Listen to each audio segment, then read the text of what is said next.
There's a very famous story in the Gemara, in Tractate Chagiga, that it's talking about two individuals that were walking together. One of them was, I mentioned before his name, Rabban Yochanan ben Zakkai, who was literally one of the pillars of the oral Torah, and one of his students, Elazar ben Arach. And they were walking together, and these type of individuals are not talking about the football game from last night. They're talking about deep concepts in Torah.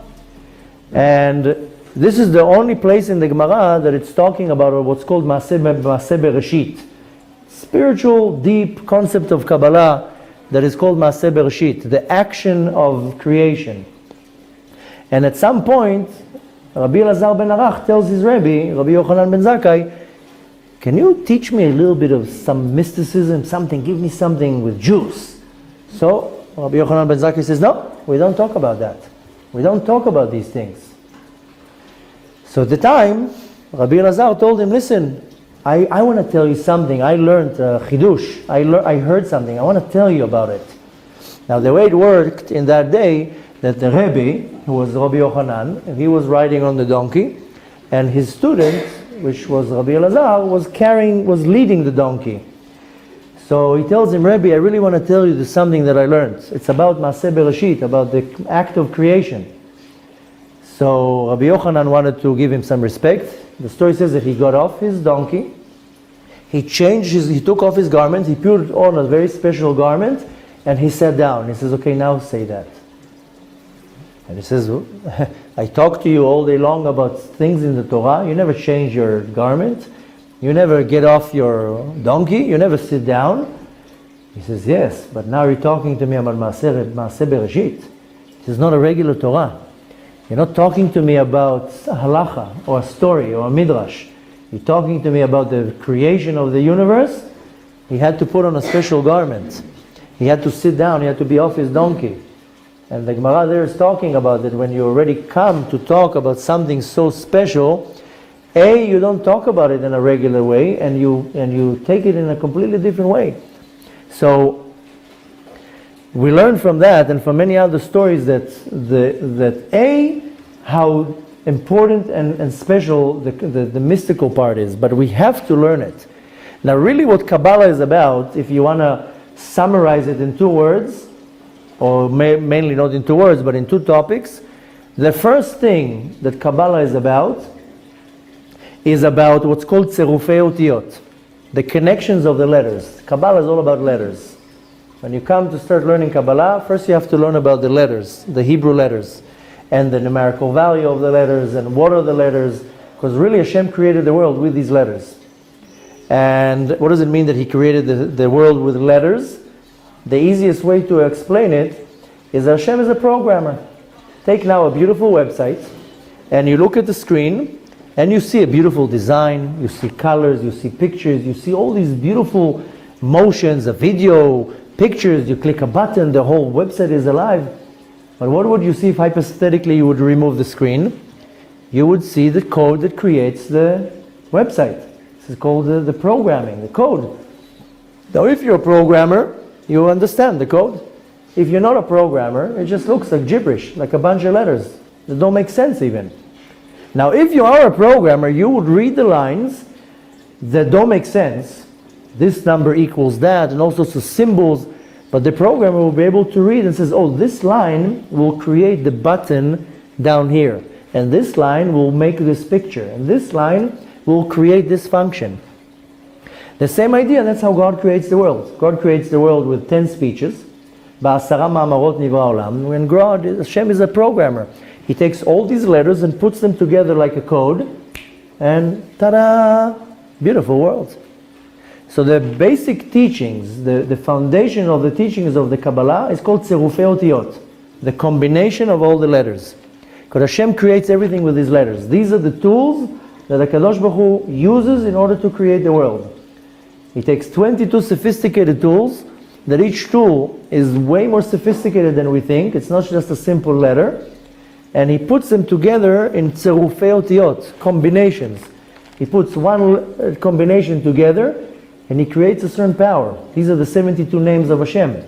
It's combinations of letters. This is the Ayin Bet Shemot.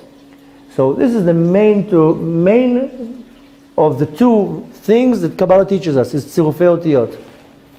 The next thing that Kabbalah teaches us is a concept that is called sfirot. Is the 10 sfirot. That's what it's all about. Tzirufei otiyot and sfirot. This is it. What will take you 500 years to learn, these are the titles. Just remember, tzirufei otiyot and sfirot. This is what the teachings of Kabbalah comes to teach us. Now really what it comes to teach us is to make us familiar with Hashem. Now comes a very big question, and everybody asks that. Do we really are an interest in Hashem's eye? Hashem really cares what we do? Such a huge system in the universe. Thousands and thousands and thousands of infinite amount of worlds. Billions and trillions of angels and creatures, and does Hashem really care about me? Does Hashem care when I say a blessing? That's a question that many people have. Does Hashem care that I do a mitzvah? I did the mitzvah, I didn't do a mitzvah. What does it matter to him? Does it affect him? If it's affecting him, it's taking him down. It's taking him down from his level, that he's going to be affected by my action. If I put tefillin on or I don't put tefillin on, will it affect Hashem? If it doesn't, then why do I need to do it? If it does, then it's making him less greater than what he is, because it's affecting him. I'm able to affect the master of the universe. So there's a big question here, is with our actions, are we creating a change in Hashem, what's called lif'ol shinui. And this will branch out into so many different other questions, which leads to another huge question. If Hashem is so good, why did he create bad? We just spoke before, why did Hashem create flies and cockroaches and all these disgusting things, mosquitoes? So if Hashem is so good, why is there death? Why is there diseases? Why is there hardship? So all these questions, they lead to more questions and more questions. Which, where did it all originate from? There's a story in the Gemara about a certain individual, and we call him Acher. Acher is the other one. His name is Elisha ben Abuya, who was unbelievable, a giant in the Torah, and he went totally against the Torah, and he became completely kofar. He went against the Torah, and he never made tshuva.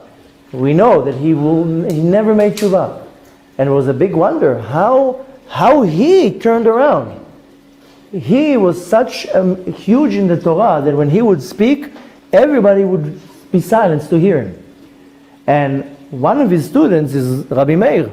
Rabbi Meir stayed in touch with him. He still learned from him. There's a story in the Gemara that one Shabbat they were walking together. Acher was riding on a horse. Rabbi Meir was walking with him, and they were talking because Rabbi Meir would ask him questions. And at some point they reached a certain line, and Acher told Rabbi Meir, turn around, you reach to the gvul, the tchum of Shabbat, to the area of Shabbat, you have to turn around, you can't walk anymore. So Rabbi Meir told him also, turn around, you also, turn around, come back.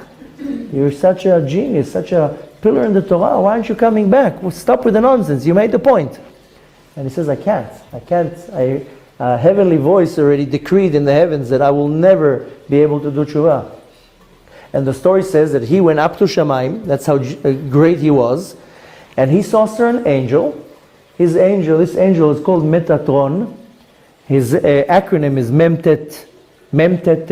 You might have seen it a couple times. This angel is the scribe that writes everything. Hashem speaks. You know how in the courthouses there's somebody who's typing? Court recorder. And they don't have letters. There's just 5 or 6 notes, right? Correct me if I'm wrong. And the whole court. This angel, that's the court recorder. Everything that happens in Shamayim, this angel writes down. He's a very powerful angel, by the way. Ken, he's in charge of all the angels. A very high level angel.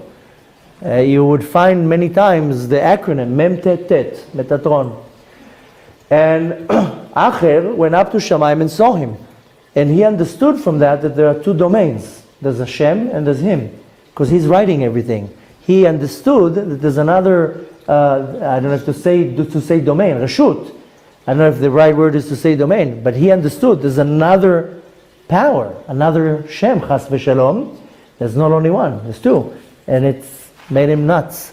And he came down, he says there's two gods, there's not only one God. You know, there is certain beliefs in many different other religions that there are two gods. The God of good and the God of bad. The God of evil, the God of good. The God of light, the God of darkness. And they constantly fight each other. So that was the problem with this Acher, with the sage, that he understood that there are two gods, Chas v'Shalom, and it made him flip out. So, be bad. No. So why do you see two gods? Who's bad? The Acher or the angel? The angel. The angel is not bad, but he just writes everything. When Acher went up to Shamayim, when Elisha ben Abuya went up to Shamayim, he didn't see God, he saw the angel. And he understood from that there are two gods. He didn't understand that the angel is not God. That's what he saw. He saw an angel typing and writing, so to say. He understood from that that's the second God. Why he understood that I don't know. But that's when he came down and he became crazy and he said there's two gods. The Torah is wrong. So he went against the Torah. Now, the point is, to make a long story short, we had so many sidetracks and so many, we went off the topic. The point is, we want to know if we should learn Kabbalah. We said yes. We mentioned that the two basics, the foundations of the Kabbalah is tzerufei otiyot, the combination of the letters. And the second one is the Sfirot. Now, we're counting the Omer, we're mentioning the Sfirot all the time. Constantly we're learning about the Sfirot. But we don't really know what it means.